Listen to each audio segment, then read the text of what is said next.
तारीख 2/6/2024 को Kapodra police station के विस्तार में एक एफआईआर दर्ज हुआ, जिसका under section 386, 389, 504, 5062, 328, 507, 120B of IPC, 66E and 67 of IT act के तहत एक एफआईआर दर्ज हुआ।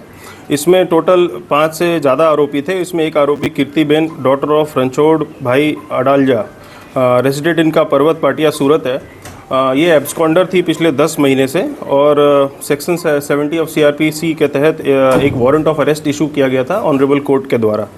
ऑनरेबल कोर्ट के डिसीजन को ध्यान में रखते हुए हमने यहाँ पे एक टीम बनाई, जिसमें एलसीबी की टीम, कापोद्रा पुलिस स्टेशन की टीम, साथ ही साथ हमें ये टेक्निकल और ह्यूमन इंटेलिजेंस से पता चला कि ये इनका लोकेशन जो है ये प्रेजेंटली अहमदाबाद के सरखेज विस्तार में आ रहा है।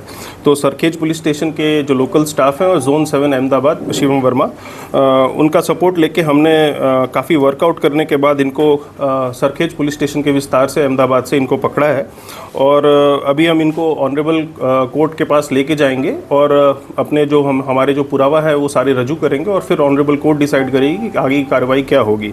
साथ ही साथ मैं ये भी बताना चाहूँगा कि कीर्तिबेन के अगेंस्ट में और भी काफ़ी सारी फरियादें और कंप्लेंट्स हैं। उनमें हमारे पास लैंड ग्रैबिंग और एक्सटॉर्शन की फरियादें भी हैं और उनमें भी उनका स्टेटमेंट हम रिकॉर्ड करेंगे और आगे कार्रवाई हम करेंगे। सर, अभी जो गुना है वो क्या है? अभी किस गुना में धरपकड़ हुई है? अभी फ़िलहाल जो गुना है वो हनी ट्रैप और एक्सटॉर्शन का गुना है और इसमें टोटल 5 आरोपी हैं और एक अननोन भी है। किस तरह से इनको फंसाया गया था, किस तरह से ब्लैकमेल किया गया था? इनको ब्लैकमेल फ़ोन के थ्रू और इंस्टाग्राम अकाउंट के थ्रू किया गया था और आगे की डिटेल्स जो है हम कोर्ट के साथ शेयर करेंगे। कितने की खंडी मांगी थी उसने? टोटल जो खंडी मांगी थी इसका रकम अभी हम डिस्क्लोज नहीं कर रहे हैं, हम आपको पूरा डिटेल शेयर करेंगे। सर, ये 10 महीने के गायब में कीर्ति पटेल कहाँ गई?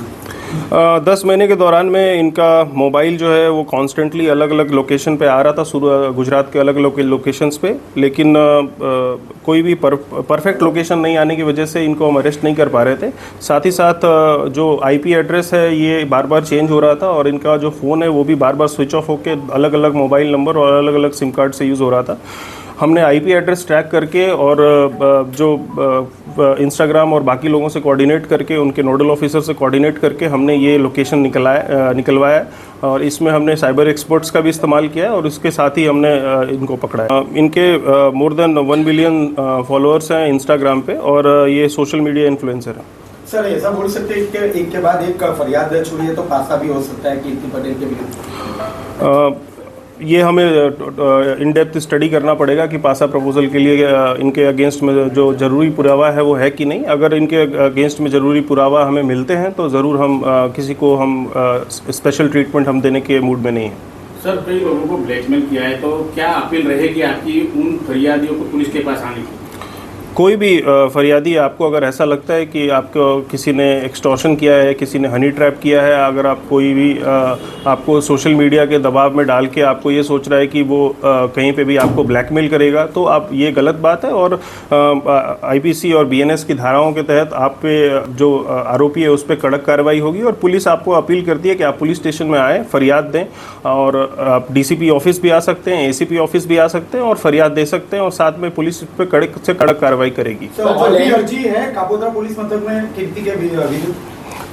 जोन 1 विस्तार में अलग अलग पुलिस स्टेशंस में अर्जियां हैं। अभी एक्सटॉर्शन की एक अर्जी है और एक लैंड ग्रैबिंग की अर्जी है, तो उस पर भी हम तपास कर रहे हैं। सर, जो लैंड ग्रैबिंग की अर्जी है तो किसका उसने जमीन या मकान बचाने की कोशिश की, किस तरह की अर्जी है वो अर्जी ऐसी है कि इसमें एक ओल्ड एज कपल है, उनमें उनका ज़मीन को, मतलब उनका जो मकान है उनको हड़पने की मतलब साजिश की है, ऐसा करके हमारे पास एक फरियाद आया है। वी आर नॉट, हम ऐसा नहीं बोल रहे हैं कि सामने कीर्ति पटेल इज़ गिल्टी और ये काम हमारा नहीं है, ये काम ऑनरेबल कोर्ट का है, बट हम इसमें तपास करने के लिए हम इसमें स्टेटमेंट रिकॉर्ड करेंगे और आगे कार्रवाई करेंगे। सर, सोशल मीडिया में एक्टिव रहने वाली लड़की इतनी बड़ी क्रिमिनल बन गई, कितना गंभीर गुनाह, किस तरह से तफ्तीश होगी? देखिए, अगर कोई भी जब तक ऑनरेबल कोर्ट इसमें डिसीजन नहीं लेती है, we can not blame someone की गिल्टी और इनोसेंट। ये काम पुलिस का नहीं है, हमारा काम पुरावा इकट्ठा करके ऑनरेबल कोर्ट के पास रजू करना है। तो हम किसी को लेबल नहीं कर रहे हैं कि ही इज़ गिल्टी और शी इज़ गिल्टी और इनोसेंट। हम अपना काम कर रहे हैं और लेट द कोर्ट डिसाइड कि कौन गिल्टी है कौन इनोसेंट है।